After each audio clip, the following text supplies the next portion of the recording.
Bonjour, je suis Benoît Chaland, je suis artiste et designer et j'ai créé 3 vidéos pour les arts de la table. En 2021, j'ai cofondé Maniane avec Jean-Frédéric, qui est un studio de création d'images fixes et animées, et nous travaillons pour des marques dans le luxe et les nouvelles technologies. Le projet pour les arts de la table consiste en 3 vidéos. Donc du coup, le concept de ces 3 vidéos, c'est la mise en scène de 3 objets emblématiques qui sont créés par leur contenant. Ils ont une interaction avec leur contenant qui va leur donner vie. Pour le verre Dior, l'idée était de retrouver le contenant liquide à l'extérieur qui viendrait révéler le verre. Pour la tasse à café, c'est une vague, un vortex de grains de café qui viendrait révéler la tasse. Et pour la flûte de champagne, ce sont des bulles qui viennent se rejoindre et donner vie à la flûte de champagne. De manière générale, je commence toujours par l'écriture d'une histoire. Et là, j'ai voulu écrire des histoires qui essayent de réinventer et de placer les arts de la table dans un contexte dans lequel on ne l'attend pas. Donc c'est allier à la fois des éléments vivants, organiques, mais qui viennent à l'extérieur d'une manière un peu irréelle et placer les objets dans un contexte dans lequel l'art culinaire traditionnel ne fait pas forcément référence.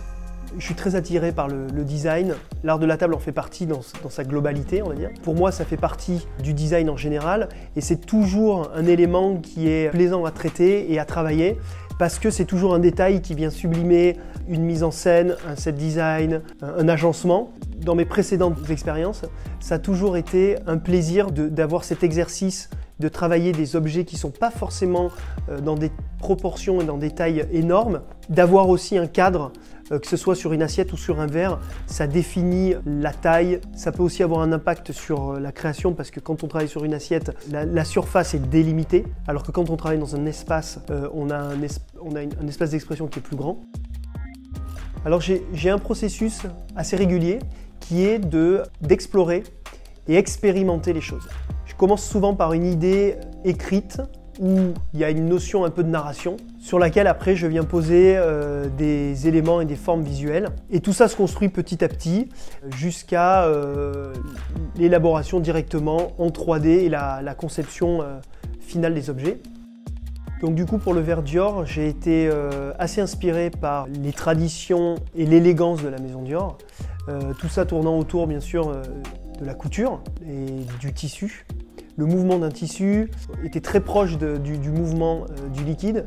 Donc du coup, ça a vraiment été une source d'inspiration pour révéler le verre. L'objet qui a été le plus difficile à modéliser, c'était la flûte audio, tout simplement parce que la complexité de la forme, qui reprend la forme d'un sarment de vigne, avec une feuille de vigne au bout, clairement c'est un objet artisanal qui a été travaillé à la main, qui regorge de détails et d'éléments fins. Et ça, pour de la modélisation 3D, c'est très complexe parce que ça nécessite de reproduire le travail de l'artisan, mais dans un logiciel dans lequel on n'a pas de possibilité de touche tactile pour aller créer du détail comme on pourrait le faire sur un objet. Un objet qui m'a particulièrement inspiré est la tasse JL Coquet. La tasse repose sur un socle incliné. La mise en scène à réfléchir sur un objet qui déjà de lui-même sort de l'ordinaire nécessitait une réflexion qui allait au-delà du contenant. Et dans ce cas précis, le design de l'objet avait une forme très dynamique. Il a fallu l'inscrire dans une mise en scène assez dynamique. C'est pour ça que les grains de café qui donnent vie à la tasse prennent vie dans une sorte de vortex assez dynamique, assez riche. Je crois que dans mon quotidien, les arts de la table sont très ancrés, et pas que dans le mien. J'ai encore pas mal d'exemples où on est tous attirés par le design d'un verre. On le verrait bien dans notre collection de verres.